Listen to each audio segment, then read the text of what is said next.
बिस्मिल्लाहिर्रहमानिर्रहीम। अस्सलाम वालेकुम डियर स्टूडेंट्स। आज हम पढ़ने जा रहे हैं फोटोसिंथेसिस और रेस्पिरेशन के दरमियान जो डिफरेंसेस है उसको, कि फोटोसिंथेसिस और रेस्पिरेशन के दरमियान क्या क्या फ़र्क है। पिछले लेक्चर्स में हमने फोटोसिंथेसिस को भी डिटेल से पढ़ा है और रेस्पिरेशन को भी डिटेल से पढ़ा है, तो अब उनका एक समरी भी हो जाएगा इधर और उसका डिफरेंसेस दिया जाएंगे। तो फोटोसिंथेसिस और रेस्पिरेशन के दरमियान क्या फ़र्क है, सबसे पहले तो ये बात अपने जहन में रख ले कि फोटोसिंथेसिस और रेस्पिरेशन एक दूसरे के बिल्कुल अपोजिट प्रोसेसेस है। मतलब एक में जो काम होता है दूसरे में उसके बिल्कुल अपोजिट हो जाता है, तो ये दोनों एक दूसरे के अपोजिट प्रोसेस है।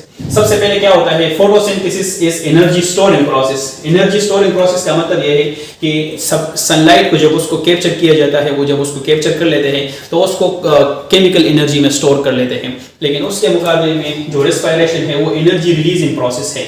मतलब जो ग्लूकोज फोटोसिंथेसिस के नतीजे में बने हैं वही ग्लूकोज फिर रेस्पिरेशन के नतीजे में वो एनर्जी में कन्वर्ट हो जाते हैं। तो यहाँ पे एनर्जी इसने स्टोर कर लिया और यहाँ पे रेस्पिरेशन में क्या हो गया कि जो स्टोर एनर्जी है उसको रिलीज कर देते हैं बाहर, उसको एनर्जी को रिलीज कर देते हैं। तो ये एनर्जी स्टोर करते हैं और रेस्पिरेशन एनर्जी रिलीज कर देते हैं। तो ये इस तरीके से अपोजिट है। इसके अलावा सनलाइट जो मतलब सन से आती है वो केमिकल एनर्जी में कन्वर्ट किया जाता है फोटोसिंथेसिस प्रोसेस के नतीजे में, जिस तरह मैंने बता दिया।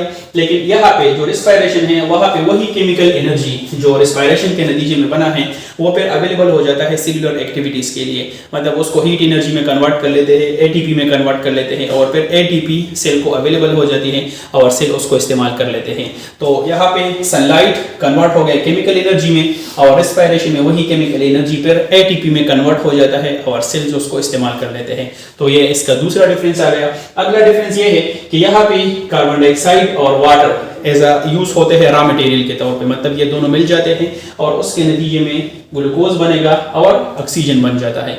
लेकिन इसके मुकाबले में जो रेस्पिरेशन है, रेस्पिरेशन में क्या होता है कि रेस्पिरेशन में ग्लूकोज और ऑक्सीजन मिल जाता है और कार्बन डाइऑक्साइड और वाटर और साथ में एनर्जी में कन्वर्ट हो जाते हैं।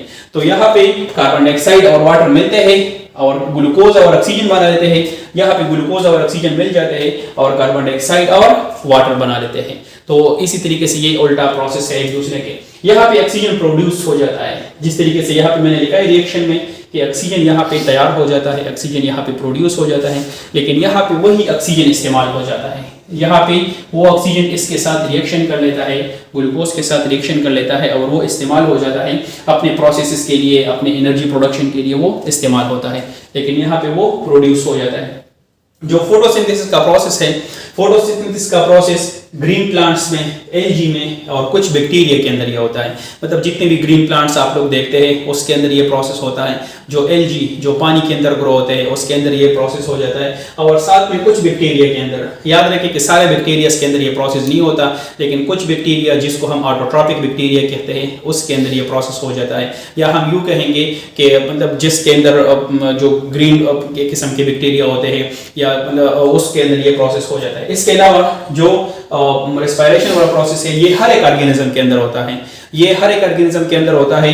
ये तीन ऑर्गेनिज्म यहाँ पे मैंने जिक्र कर दिया, एल्गी, प्लांट्स और बैक्टीरिया। इवन ये रेस्पिरेशन उसके अंदर भी हो जाता है और उसके अलावा जितनी भी दूसरे ऑर्गेनिज्म हैं उसके अंदर भी हो जाता है। तो ये सिर्फ और सिर्फ ऑटोट्रॉपिक ऑर्गेनिज्म के अंदर ये फोटोसिंथेसिस होता है। लेकिन जो रेस्पिरेशन वाला प्रोसेस है ये सारे ऑटोट्रॉपिक और हेटेरोट्रॉपिक दोनों ऑर्गेनिजम्स के अंदर ये हो जाता है। ऑटोट्रॉपिक और हेटेरोट्रॉपिक तो मैंने बताया है पहले। ऑटोट्रॉपिक वो ऑर्गेनिज्म होता है जो कि फोटोसिंथेसिस कर सकते हैं, अपने लिए खुराक तैयार कर सकते हैं। लेकिन इसके अलावा जो हेटेरोट्रॉपिक है वो अपने लिए खुराक तैयार नहीं कर सकते, वो अपना खुराक दूसरों से लेते हैं जो उन्होंने अपने लिए तैयार किया हो। तो मतलब रेस्पिरेशन दोनों के अंदर होता है, हेटेरोट्रॉपिक और ऑटोट्रॉपिक।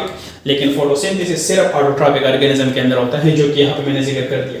ये वाला एक कंस्ट्रक्टिव प्रोसेस है। अब कंस्ट्रक्टिव प्रोसेस किसे कहते हैं? कंस्ट्रक्टिव प्रोसेस का मतलब यह है कि जिसमें छोटे छोटे मॉलिक्यूल्स मिलकर बड़े मॉलिक्यूल्स को बना लेते हैं। मतलब कार्बन डाइऑक्साइड और वाटर छोटे छोटे मॉलिक्यूल है, जब ये मिल जाते हैं तो ग्लूकोज एक बड़ा मॉलिक्यूल है उसको बना लेते हैं। तो हम यूँ कहते हैं कि यहाँ पे कंस्ट्रक्शन हो गई, यहाँ पे चीज़ों की बनावट होती है, यहाँ पे छोटे छोटे मॉलिक्यूल मिलकर बड़े मॉलिक्यूल्स को बना लेते हैं। तो इसको हम कंस्ट्रक्टिव प्रोसेस कहते हैं या इवन इसको हम एनाबॉलिज्म भी कहते हैं। इसके अलावा जो रिस्पायरेशन है उसको हम डिस्ट्रक्टिव प्रोसेस कहते हैं। अब डिस्ट्रक्टिव प्रोसेस का मतलब है जिसमें चीज़ों की डिस्ट्रक्शन होती है, मतलब जो ग्लूकोज यहाँ पे बने थे कार्बन डाइऑक्साइड के नतीजे में, वो एक बड़ा मॉलिक्यूल है, तो वो बड़ा मॉलिक्यूल छोटे छोटे मॉलिक्यूल्स में कन्वर्ट हो जाता है। कार्बन डाइऑक्साइड और ऑक्सीजन, कार्बन डाइऑक्साइड और वाटर छोटे मॉलिक्यूल्स हैं, तो उसमें वो कन्वर्ट हो जाता है। तो एक है constructive process, photosynthesis constructive process, जिसमें छोटे छोटे मॉलिक्यूल्स मिलकर बड़े मॉलिक्यूल्स को बना लेते हैं। लेकिन इसके अलावा जो रिस्पायरेशन है वो डिस्ट्रक्टिव प्रोसेस है, जिसमें बड़ा मॉलिक्यूल छोटे मॉलिक्यूल्स में कन्वर्ट हो जाता है। इसके साथ यहाँ पे प्लांट गेन वेट, मतलब फोटोसिंथेसिस के नतीजे में प्लांट वेट को गेन कर लेते हैं। किस तरीके से? जब प्लांट फोटोसिंथेसिस करता है उसके नतीजे में ग्लूकोज बनेंगे, वो ग्लूकोज पर स्टार्च के फॉर्म में स्टोर कर लेता है, और इसी तरीके से प्लांट के जिस्म के अंदर स्टार्च बिल्डअप होता जाता है और प्लांट का वजन इंक्रीज होता जाता है इसके नतीजे में। लेकिन यहाँ पे जो रिस्पायरेशन है, मतलब जो ग्लूकोज हम निकाल लिए है, जो ग्लूकोज हमारे जिस्म के अंदर आ चुका है, अब अगर हम एक्टिविटीज करेंगे तो हमारे बॉडी के अंदर रिस्पायरेशन भी ज्यादा होगा। तो जो रिस्पायरेशन हमारे बॉडी के अंदर जब ज्यादा हो जाता है, तो जो हमारे बॉडी के अंदर ग्लूकोज है वो धीरे धीरे कन्वर्ट हो जाते हैं, एनर्जी में कन्वर्ट हो जाते हैं, एटीपी में कन्वर्ट हो जाते हैं। तो मतलब हमारे जिस्म के अंदर जो ग्लूकोज है वो एटीपी में कन्वर्ट हो जाते हैं, तो इसी वजह से इंसान का वजन वो कम होता जाता है। इसके साथ साथ तो फोटोसिंथेसिस में प्लांट का वजन ज्यादा होता जाता है और रिस्पायरेशन के नतीजे में ऑर्गेनिज्म का वजन कम होता जाता है। यहाँ पे जो फोटोसिंथेसिस है वो सिर्फ और सिर्फ दिन के वक्त होता है। दिन के वक्त इसलिए होता है क्योंकि फोटोसिंथेसिस में लाइट की जरूरत पड़ती है, इसी वजह से ये दिन के वक्त होता है।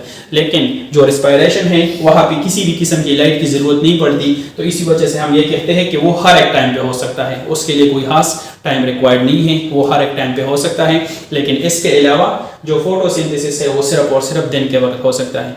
तो ये कुछ डिफरेंसेस थे फोटोसिंथेसिस और रिस्पायरेशन के दरमियान। तो फोटोसिंथेसिस और रिस्पायरेशन बिल्कुल एक दूसरे के अपोजिट प्रोसेस है। जो काम इधर होगा फोटोसिंथेसिस में, वो रिस्पायरेशन में उसके बिल्कुल उलट हो जाता है।